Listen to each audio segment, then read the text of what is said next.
Hey guys, this is Brian with Cajun Cardboard coming at you from the great state of Louisiana, and I cannot stop laughing. Today's topic is fantastic. I think you guys are going to like it. It's the first time we've done a video like this. I've got our frequent weekly guest, Coach Jonathan Pixley.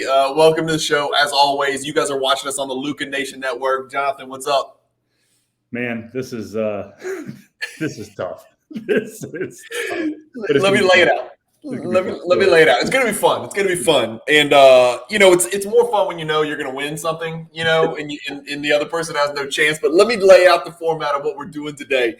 This might not even appeal to young people, right? So young people may click off and go watch something else. But today, what we decided to do is we're gonna start taking some players throughout NBA history who had at least arguably comparable careers, meaningful players, right? And today's two players are Wilt Chamberlain and Bill Russell. Now, if you don't know who Wilt Chamberlain and Bill Russell are, you're not going to enjoy this show. You're not going to want to watch.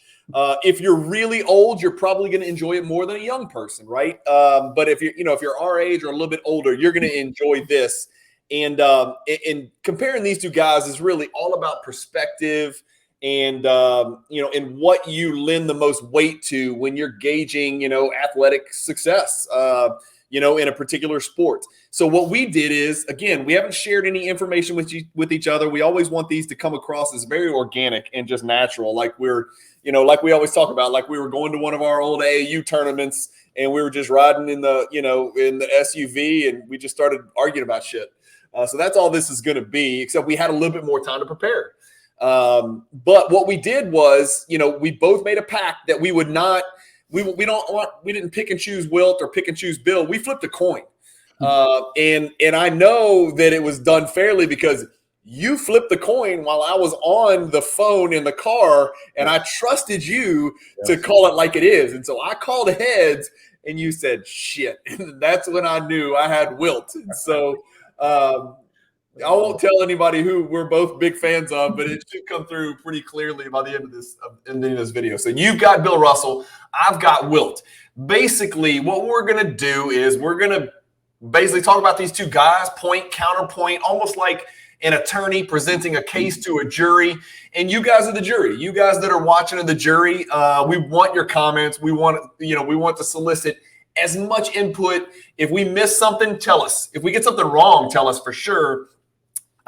We want to know your opinion on who won the argument. We want to know your opinion on whether the argument even matters if your mind's already made up. A lot of you guys, know as much and or more than we do about the history of NBA basketball. So your mind already be made up. But today's just about going back and forth on these two absolute titans of the game. And to be clear, Jonathan, this always comes up in the LeBron Jordan argument, the Bird Magic argument. We're splitting hairs here. We're talking about probably two of the 15 greatest or at least most successful, whether it be statistical or team results, basketball players that have ever walked the planet. Well, no, if you're going to base it on those two criteria, it's definitely 2 of the 10. Okay, let's say 2 of the 10, right? If we take in, obviously winning, if we include winning in depending on how you weight it, 2 of the 10, and not just that, these two guys were larger than life. These guys were 7-footers when 7-footers didn't exist. And so, one of them was a 7-footer. Sorry, there's my first dig. But one of them lifted weights before it was normal as well. There's another dig. But we're going to get to that stuff. So we're just going to go back and forth and just complain and argue. And my poor friend did not win the coin flip. So I don't know if you want to come out the gates swinging. There is one caveat. I didn't tell you this. You can't mention the word rings. What? I'm just kidding. Rings. You can't mention the word rings or titles. So go ahead with your argument. I'll use championships then. Okay. That's right.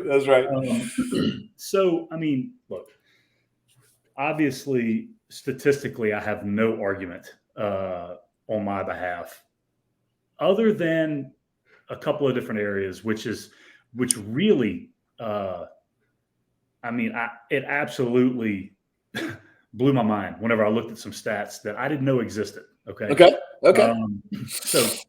But I mean, overall, statistically, nobody compares to Wilt Chamberlain. Like, it's not even Jordan, LeBron. I don't care who it is. You could combine 2 guys; they don't compare to Wilt. Okay. Yeah.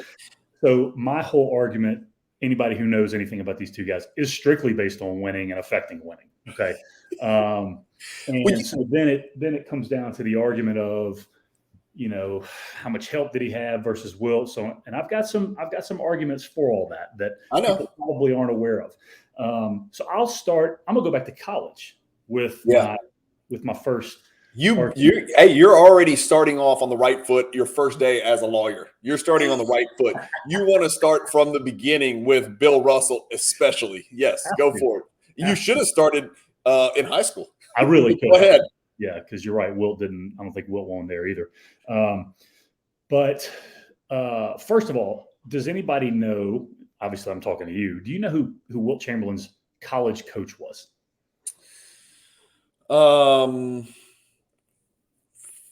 Am I going to sound dumb by saying Fog Allen?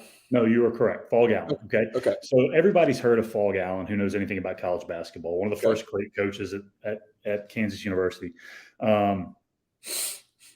You're not going to be able to name Bill Russell's head coach. Okay. At San Francisco, where their mascot, by the way, is the Dons. First of all. The Dons. Yes. Right. His name is Hal DiGiulio.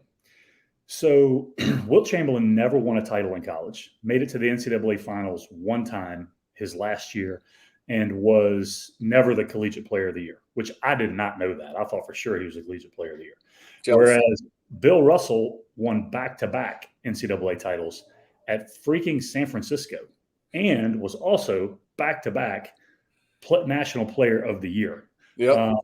The second best player on his team was Casey Jones, who was a really good NBA player and whatnot, but that was it. You wouldn't be able to name. Are you going to glaze over the fact that Casey Jones would have been the second best player on Kansas, or no? Yeah, I'm not sure if that's true or not, honestly, and I didn't do that. Pretty sure he's a Hall of Famer. Here's why I'm going to say that is because it's San Francisco, and when's the last championship that San Francisco played for?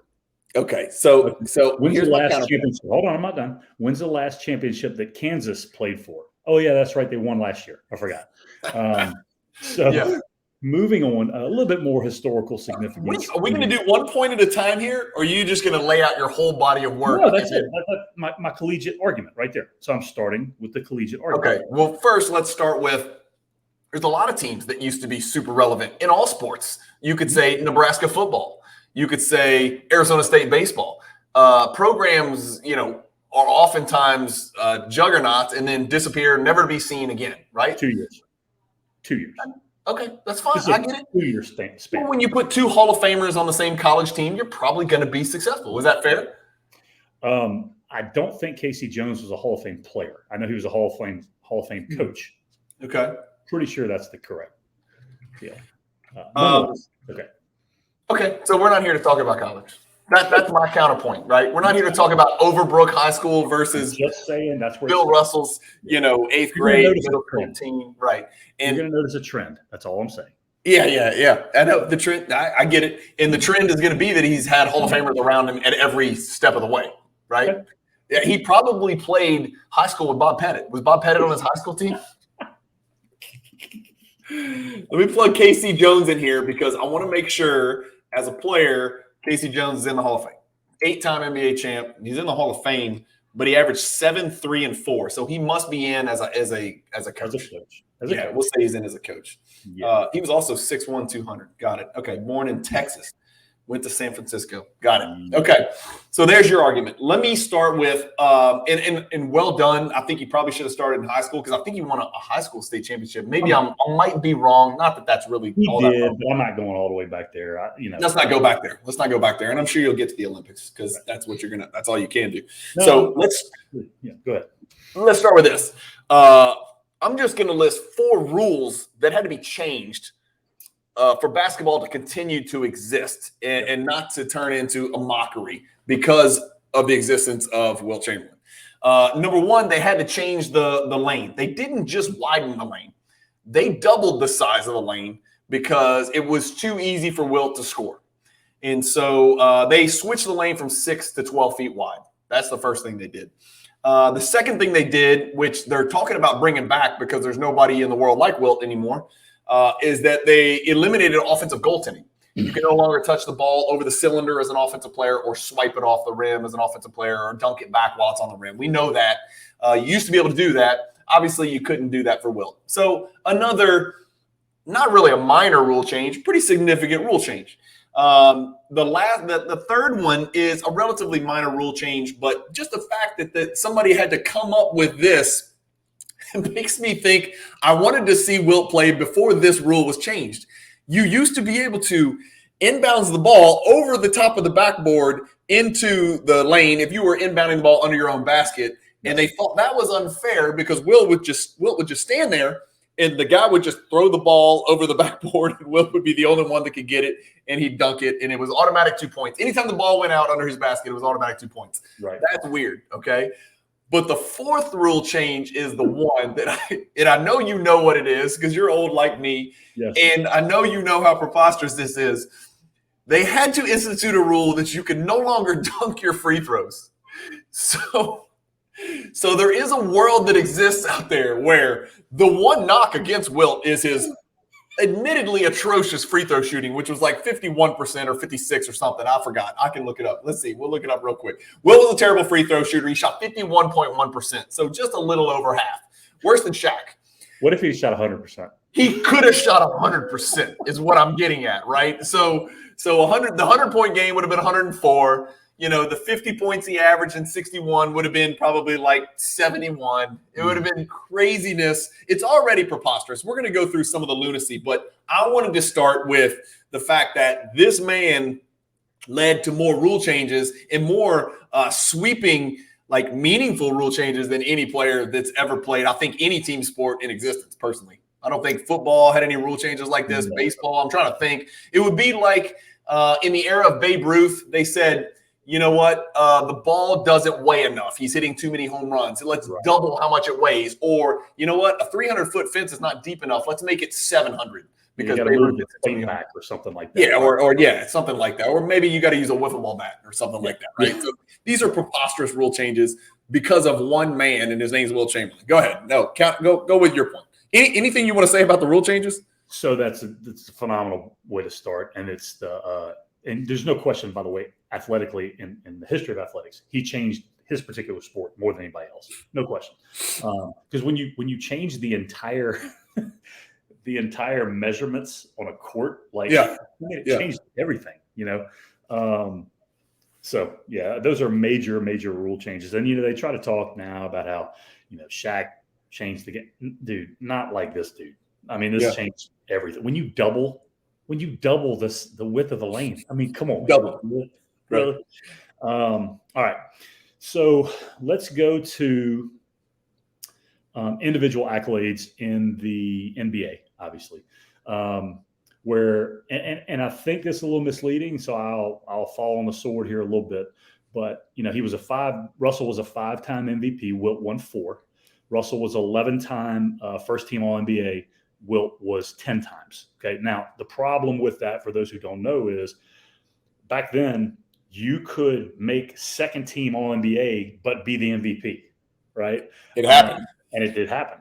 Yeah. And in fact, the year that Wilt averaged 50, Russell won MVP as a second team All NBA. That was also the same year, by the way, that people don't know, that Oscar Robertson averaged his triple-double, right? Correct. So a lot of the rebound stats and all that stuff happened because A, they ran no offense back then and people shot it really quickly, and B, people couldn't shoot. And so I love it when people go back, back then, no, they were terrible shooters. Terrible shooters. Evidenced by Bill Russell, who never took a shot outside of 12 feet, shooting 43% for his career, right?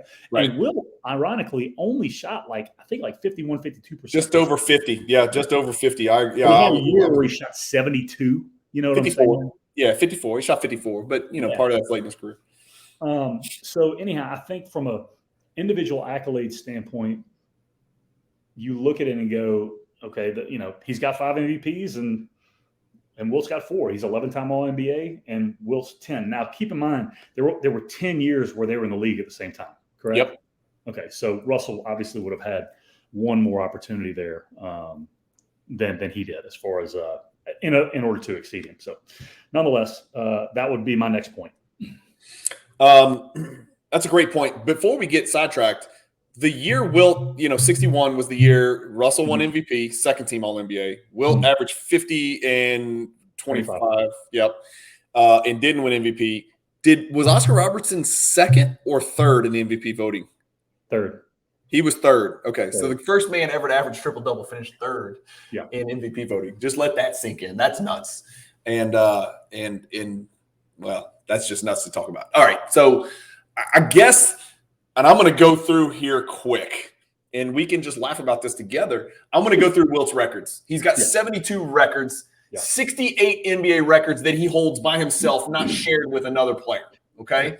I don't have these in order of what's most impressive or what's never going to be broken. And that's another video that I've always thought about doing on my Cajun Cardboard channel is records in pro sports, not just basketball, but pro sports that'll never be broken and doing the top 10. That's something we could do where we go outside the world of basketball and talk about other sports as well.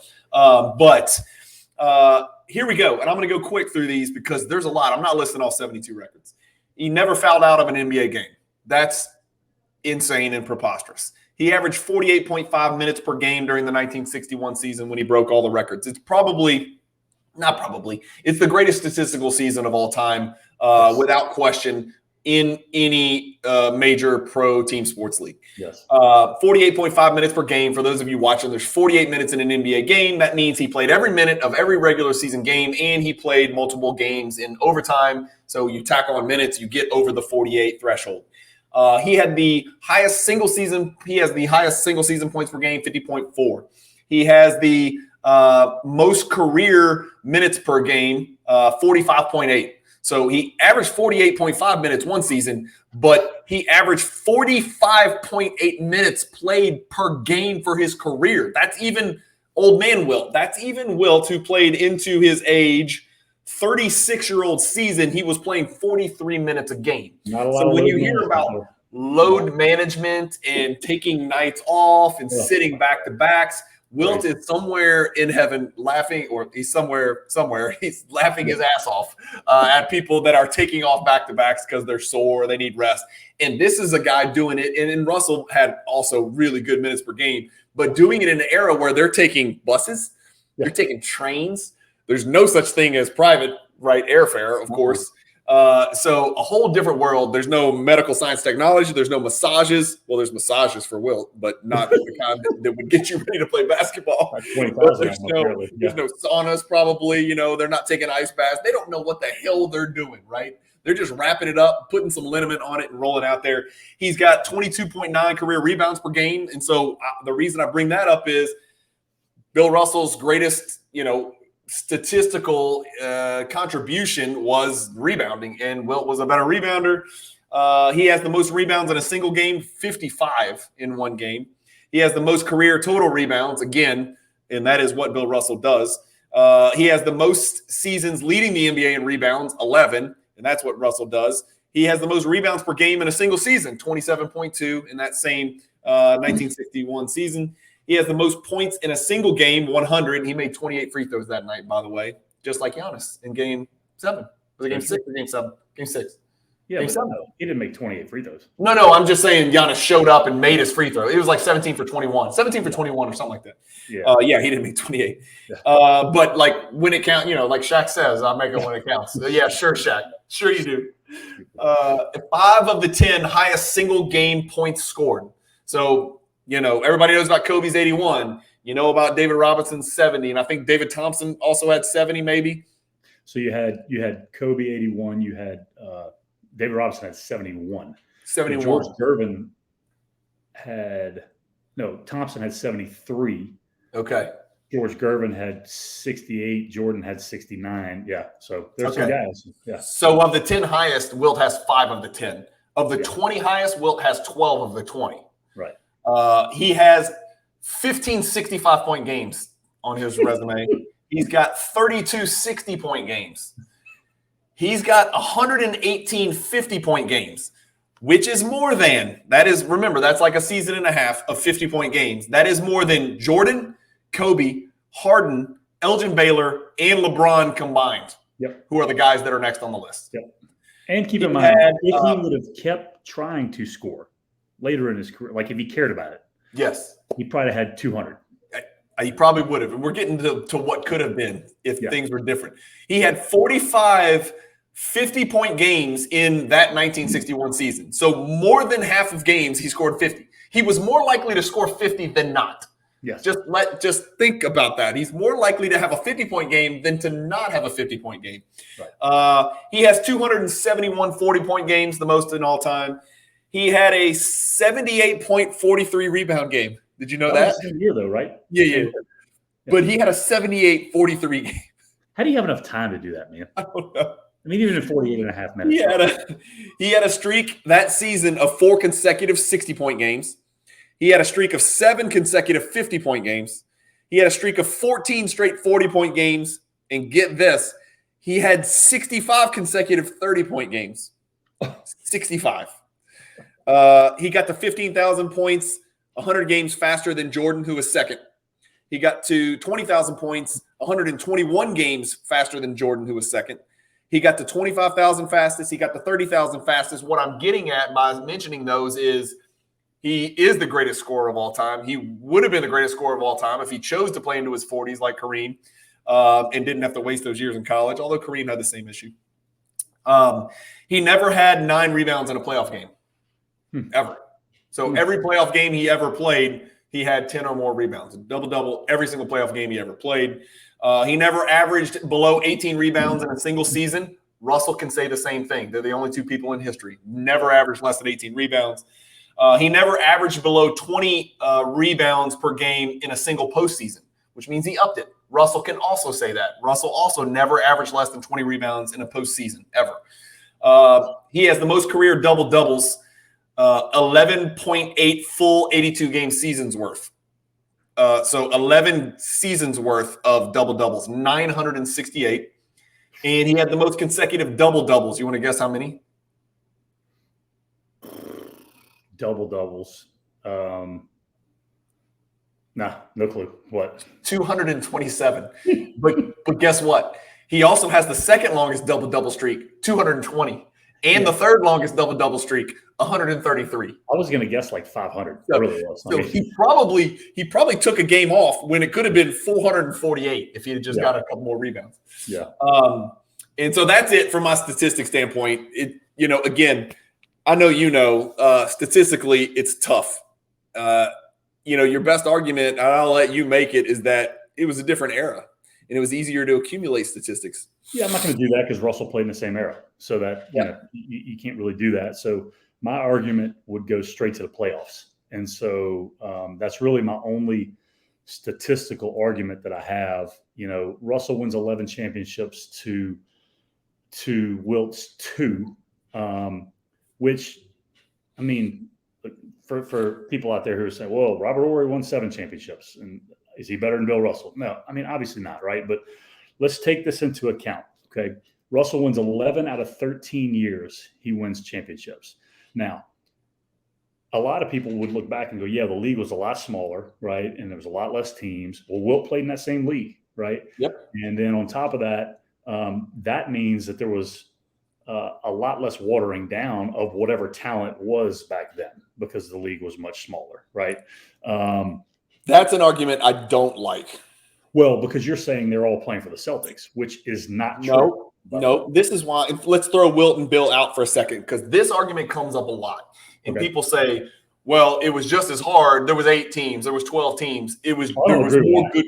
Yeah, I don't agree. I don't agree that it was just as hard. I'm just saying. I think it was. What I'm saying is it's simple math. If there's 30 teams, you have a 1 in 30 chance. If there's 12 teams, you have a 1 in 12 chance. So you could talk about the constituent parts of all those rosters. It doesn't change the fact that you as a player have to be on one of those teams, and there's no rhyme or reason to which team you're on. Therefore, even though all of the 12 teams were better, your odds of winning a title back then were still better because there was 12 really good teams. Whereas now, even if the teams are worse, you could say there's 30 mediocre teams, even though we know that's not true.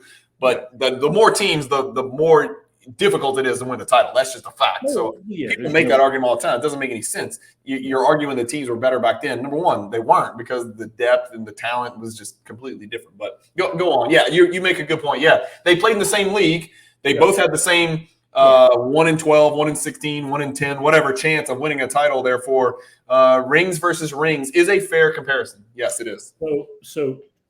But more importantly than that to me is because, again, we talk about rings. There's a lot of different factors that go into that. Let's just look at their stats in the playoffs. Okay. Are we gonna? Do you want to? Which is pretty incredible to me. Okay, because Russell, obviously he's never going to score as much as Wilt. Yeah. But Wilt dropped significantly from his 30.1 career scoring average to 22.5 points in the playoffs. Okay. Russell averaged 16.2, which is up about a point from his career average of 15. Russell averaged more rebounds in the playoffs than Wilt did, 24.9 to 24.5. Both of them obviously took it up a notch, but he averaged more rebounds. He averaged more assists, 4.7 to 4.2. He played in 165 games to Wilt's 160, so the sample size is almost identical. Yeah.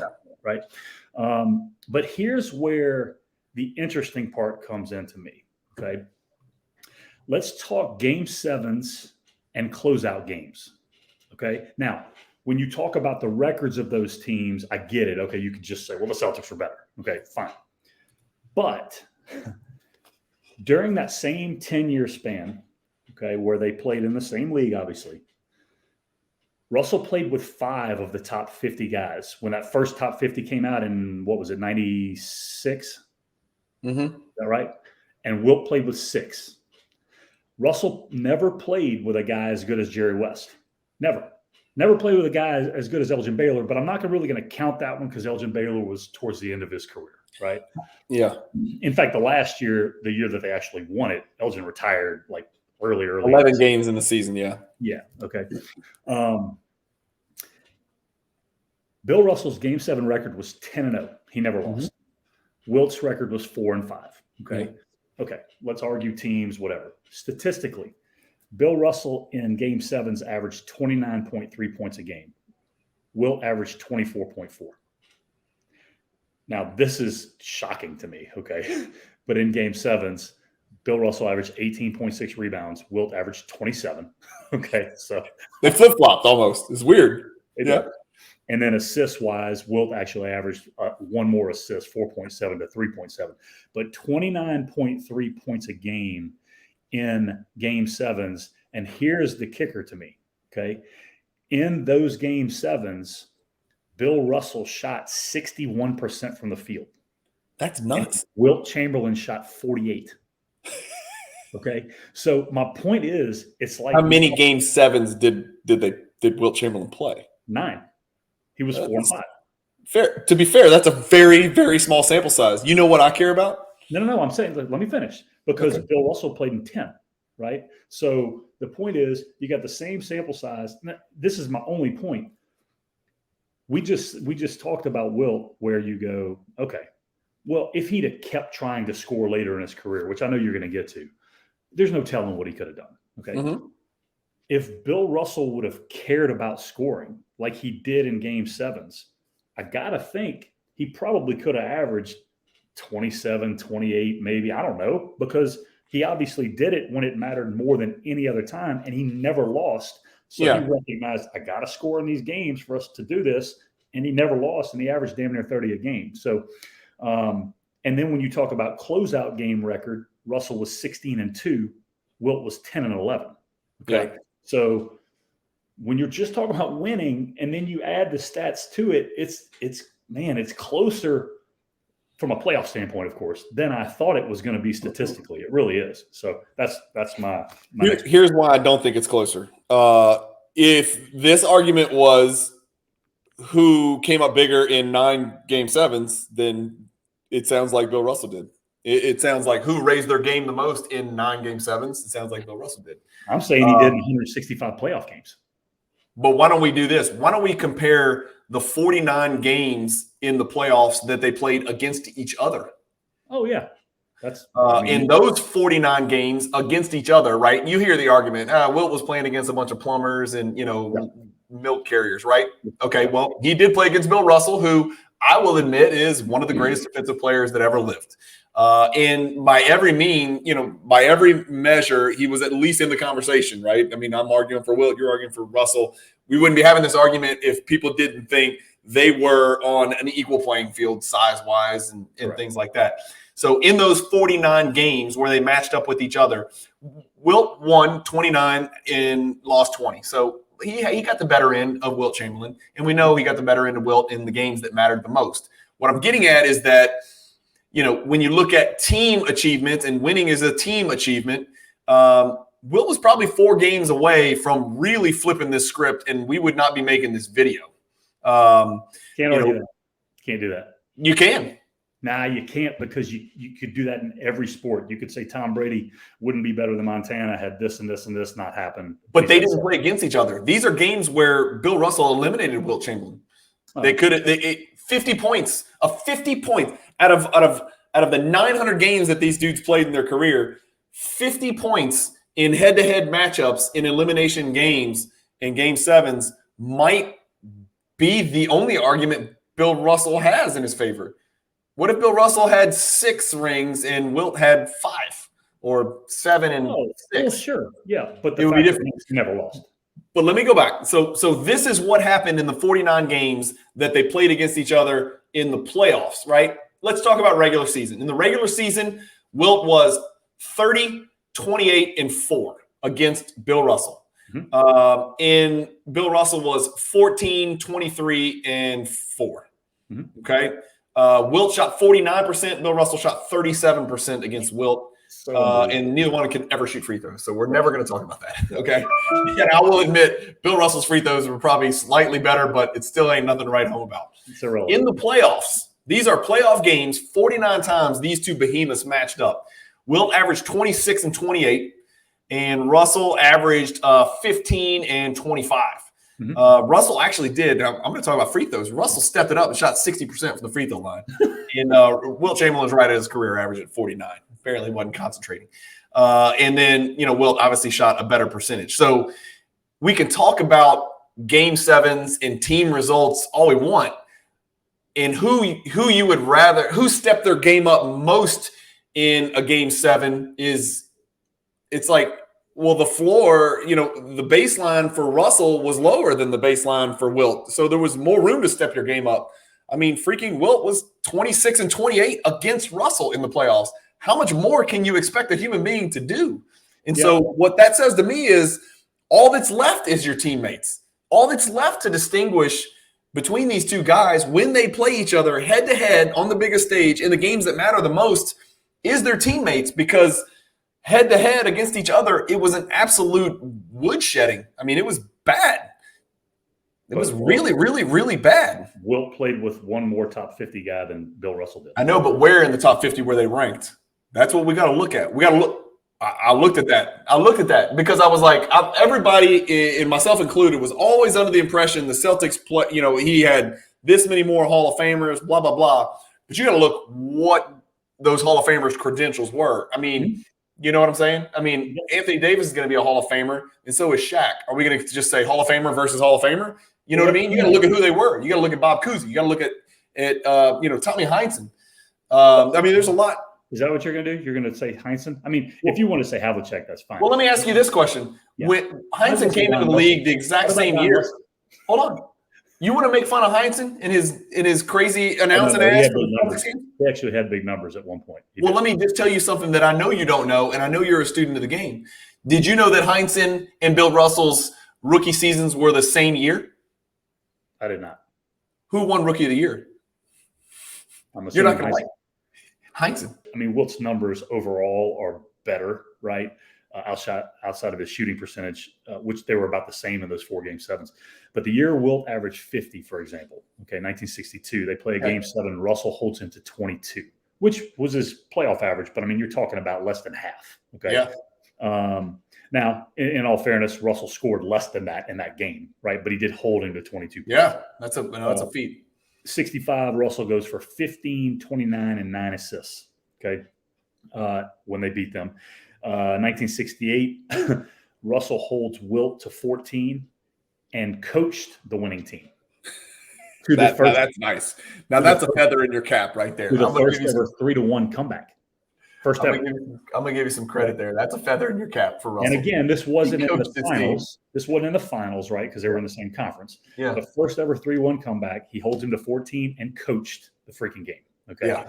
1969, and it's well documented. You know, he walks into was it the Forum at the time? I guess was it the same? Yeah. And all the banners are up, and they're waiting. Champagne bottles and all that. Wilt sits out with a knee injury. Oh, come on.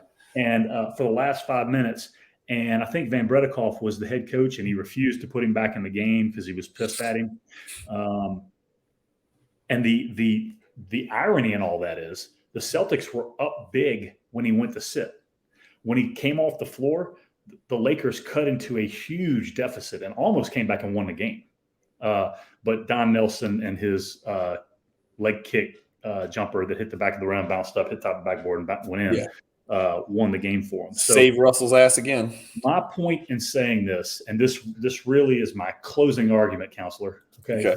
Is that my whole basis for anybody that I would choose to be on my team is based on who's going to affect winning the most, right? If you did it strictly based on statistics, LeBron would overcome Jordan cumulatively, okay? Wilt aggregate. Yeah, Wilt overcomes everybody. I mean, it's not even close. Okay? Not close, right? But when it comes to who affects winning the most, and when you find out that actually the talent discrepancy wasn't quite as great as you might think with the guys that they played with, then there's an argument to be had that Bill Russell would be the guy that you would choose in that regard. And so I look at it and go, man, if I'm looking to start a team to win a championship for a year, who would I pick, Steph Curry or Kevin Durant? Right? Well, Kevin Durant, and I used to argue, Durant for sure. This is a great analogy. I know where you're going. Yeah. And obviously Steph Curry is the greatest shooter ever. So that part is not a great analogy with Bill That's Russell. not a great analogy, right? It's not like he's a chump, right? Who affects winning? Kevin Durant's arguably the most gifted scorer ever, one of the most unstoppable guys ever, most skilled guys, talented guys, so on and so forth.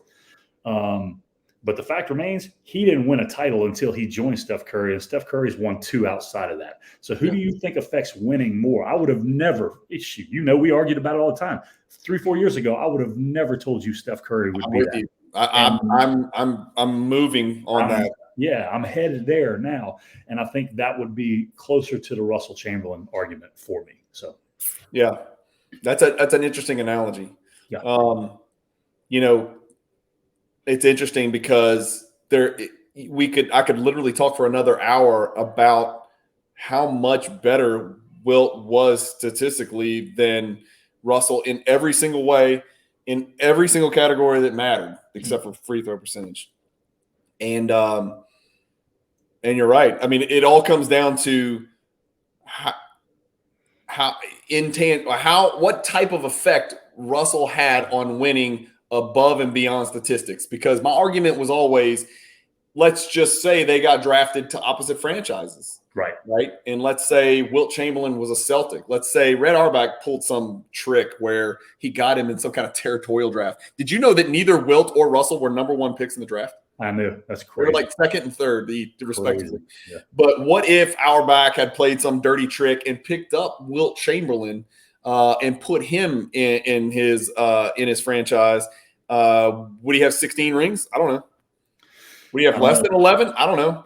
That's something we're never going to know. Or would he have been traded twice like he was? Maybe, but maybe he would have been a different player. Maybe he would have played more like Bill Russell played under the tutelage of Red Auerbach. I mean, Red Auerbach was a great communicator. Red Auerbach was a very open-minded white dude in the NBA in an era where good luck finding very many of those. And that had to change. That had to be a huge linchpin to Russell not hitting his breaking point with all the racial crap that he had to deal with. You know what I'm saying? Wilt didn't have a guy like that. Sure. And look, what it comes down to individually is, could Bill Russell, had he just decided to, could he have led the league in assists? I don't know. Probably not, I would guess. Wilt we don't know. Yeah. Wilt just decided to. And he was like, I'll just lead the league in assists this year. He did it out of spite. He literally did it out of spite. I know. And In that same season, Jonathan, where he decided to lead the league in assists, and he did, somebody said, you're only doing this to get attention, and it's because you can't score anymore because you're getting too old. And then I think he had 3 50-point games in a row, and then he went back to playing the same way and leading the league in assists. I wonder if and this analogy is going to be a little bit extreme, so just bear with me for a second. But statistically in the regular season, James Harden is one of the greatest guards in the history of the game, right? His prime 7, 8 year, maybe 10 years, right? Okay. Yeah. And from a standpoint of stat accumulation, and use Westbrook too, okay? Those guys. I mean, Michael Jordan never did some of the things that those guys did statistically. Statistically, right. He wasn't allowed to, right? I mean, it was different. Yeah. It was, but you get what I'm saying. Okay. Yeah. So take those guys, and then both of their drop-offs in the playoffs were, Harden especially, drastic, right? Now, drastic. The difference is Wilt did have 2 rings. Those guys have 0 and probably will never win one. But my point is there's that big drop-off where I think you got a stat sheet stuffer in the regular season who still had really good numbers in the playoffs, but a big drop-off in scoring, huge. And that's what he did, So I don't know, man. It's something to think about. And I think it was interesting. Well, we didn't get as fast. Yeah. Here's the issue. There's a couple things that we still need to talk about because I feel like this argument tilted, and you did a good job of warping it and morphing it into this, where you're talking about who would you want for a game 7, or you're talking about who played better in the very small sample size of clutch games. But analytics sometimes kind of eliminates some of that shroud of uncertainty. And so let's talk about their PERs. Okay. The PER for Wilt Chamberlain is 26. Jordan has the highest PER of all time.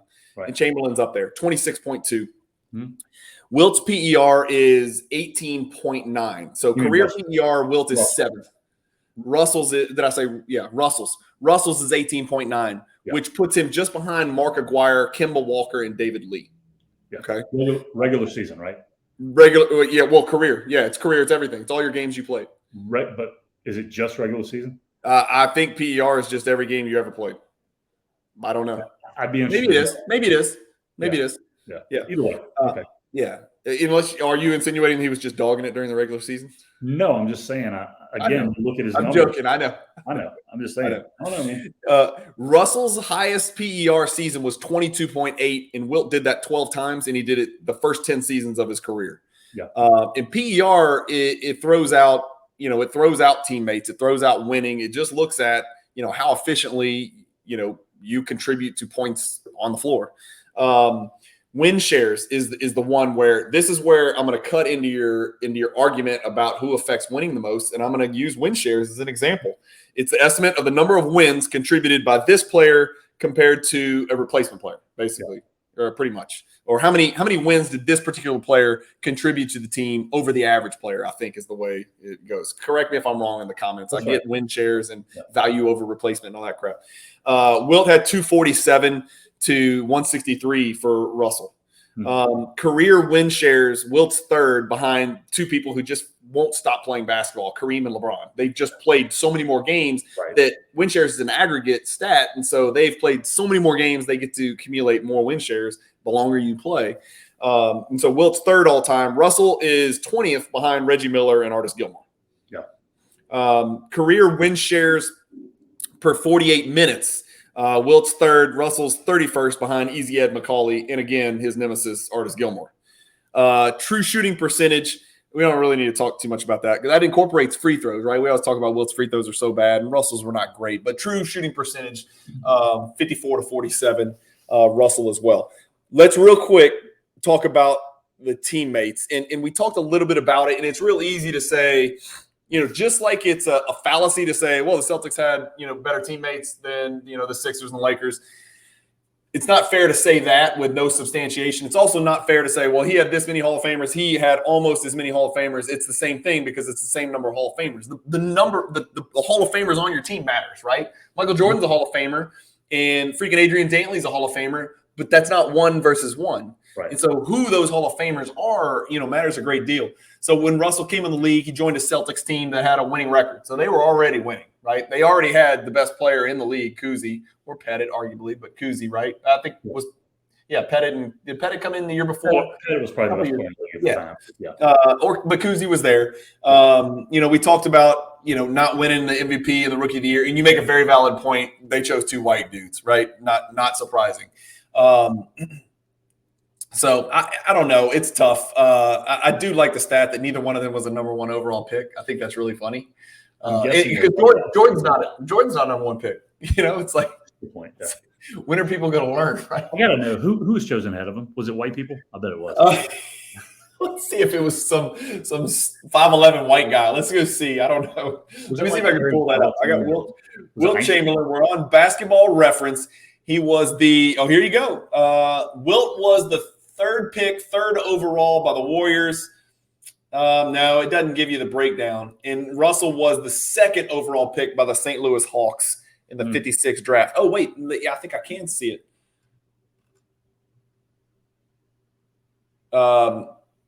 92 selections. Tom Heinsohn was first. The Rookie of the Year. Yeah. And then Cy Green was second from Duquesne. Going back to your San Francisco argument, I'm not buying all that crap. Holy Cross, Heinsohn, Duquesne, San Francisco, Dayton, George Washington, DePaul. DePaul's a great example. Just because San Francisco is not good now doesn't mean they were trash back then. I mean, he would have gone there if they were trash. I'm not buying into that. Dude, they never won a title before and haven't won one since. Haven't played for a title. I get it. Never did before, haven't been since. I get it. That might be the strongest argument I have. The strongest argument you got is that he went to San Francisco and won 2 championships. And he had great stellar Olympic. Obviously, he won a gold medal, right? The Olympics. Yeah, but you could say he played with, West and actually, I don't know. He was with West and West and Robertson on that team. Yeah. Yeah. So that's a good amateur Olympic team. It's the first great one, right? It's the first great one before the 84 team. But look, here's my deal, man. Everywhere the dude went, he won.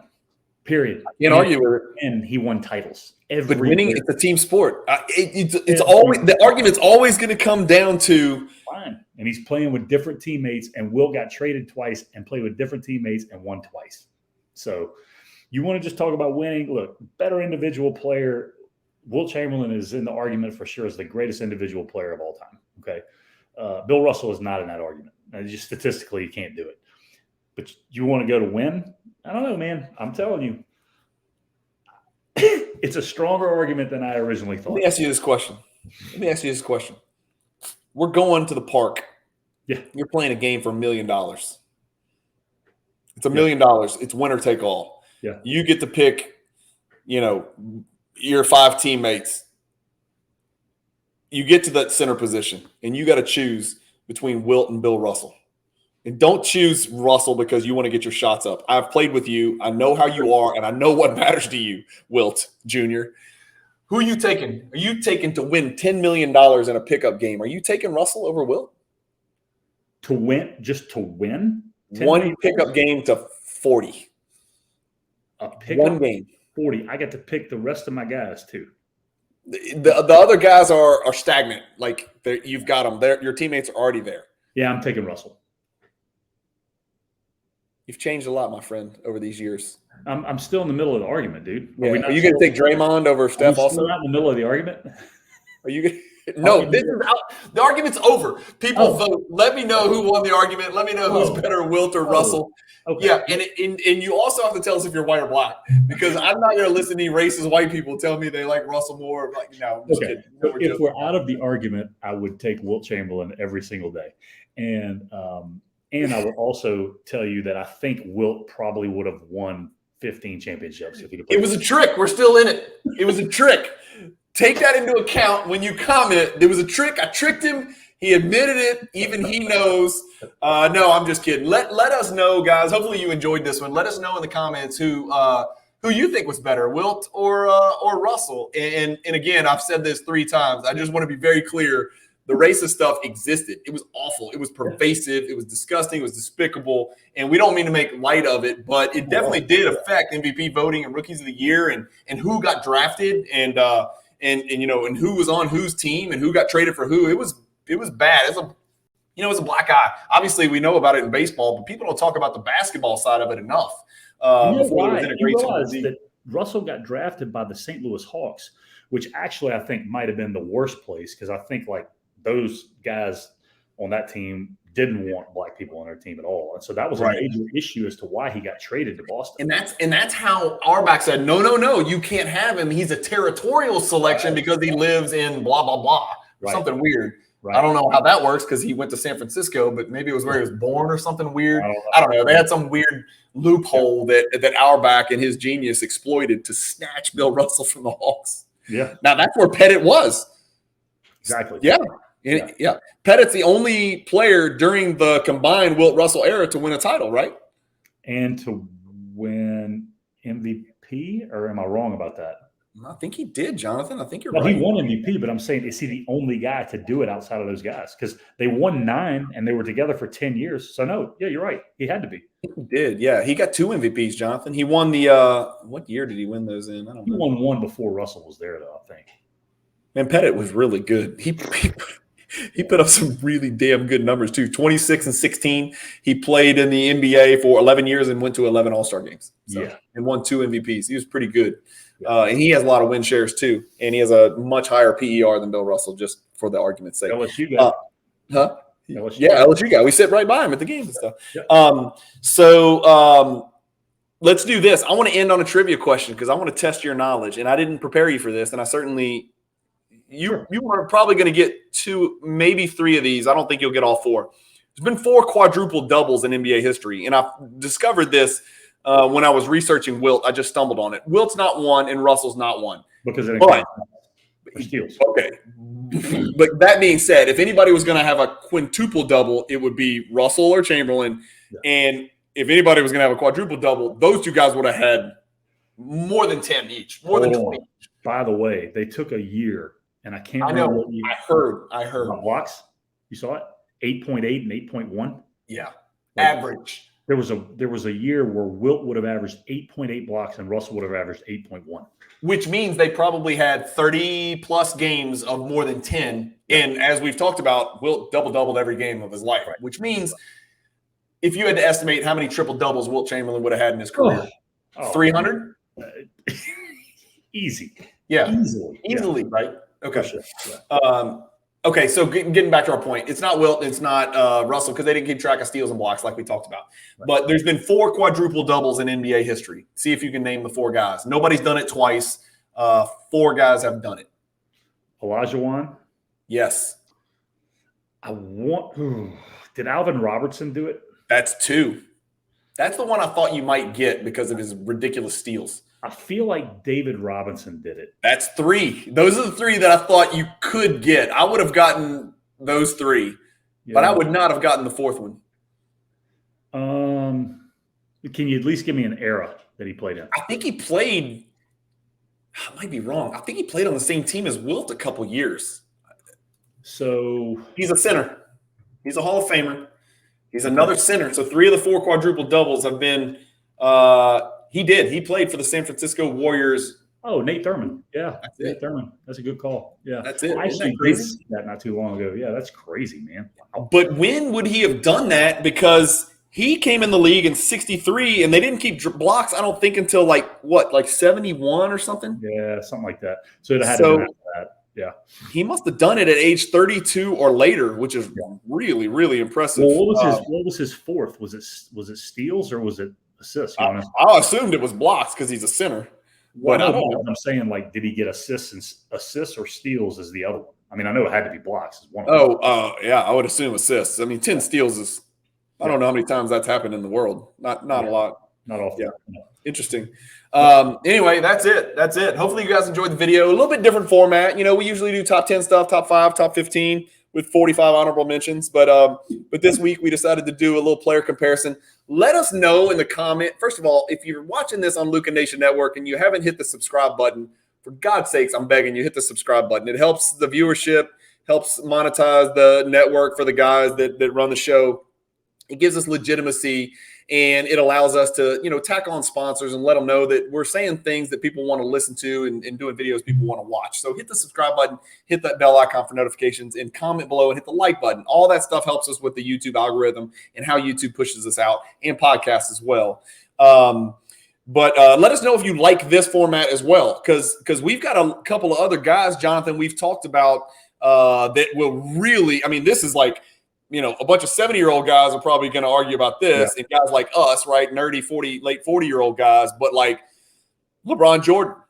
God, I hope that coin flips my way. Kobe and Duncan. We talked about Nowitzki and Garnett. We talked about Barkley and Malone.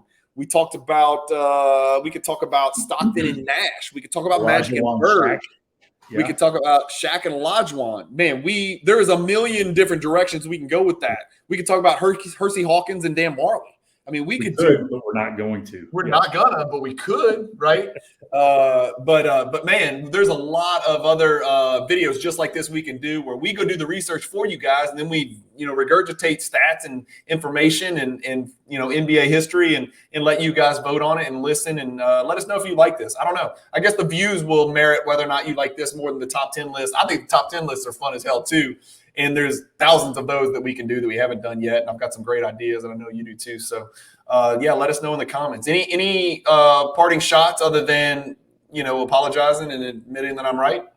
Well, I've already told you that I would pick Wilt. I think it's without question I won the argument, though. I won the debate.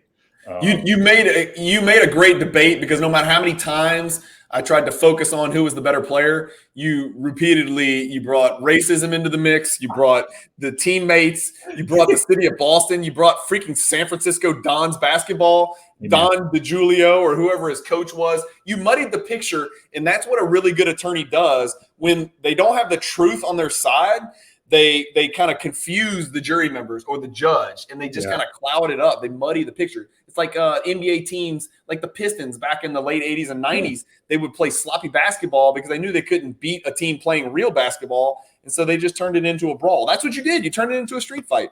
And you got to pull out all stops whenever the discrepancy is as big as this. And so I just had to look. You got to do what you got to do. And granted, we both agree that Wilt is the winner, but I enjoyed trying to make it an argument. That was the fun part for me. I'm impressed, man. I'm impressed. I would have tried my best too, but I don't know if I would have done as well. The one thing that I left out, and that probably I would guess seals the deal, is Wilt's off the court accomplishments. We didn't even talk about that. Whether it be his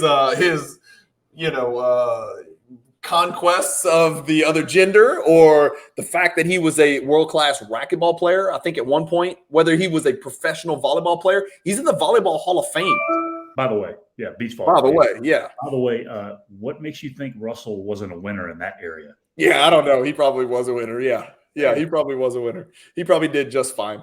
Yeah. But anyway, he made everybody better too. He did make everybody better. Hopefully, man, I'm looking at this. I need to share this. Look at Nate Thurman's hairline. It looks a lot like Derek White. Never noticed that. Man, that is way back there. It's like Stephen A. Smith, Derek White, and Moses Malone combined. Why couldn't people shoot that size back then? 42%. I don't know. It wasn't like he was stepping out and taking threes, because they didn't exist. Wow. Okay. Yeah, he couldn't shoot free throws either.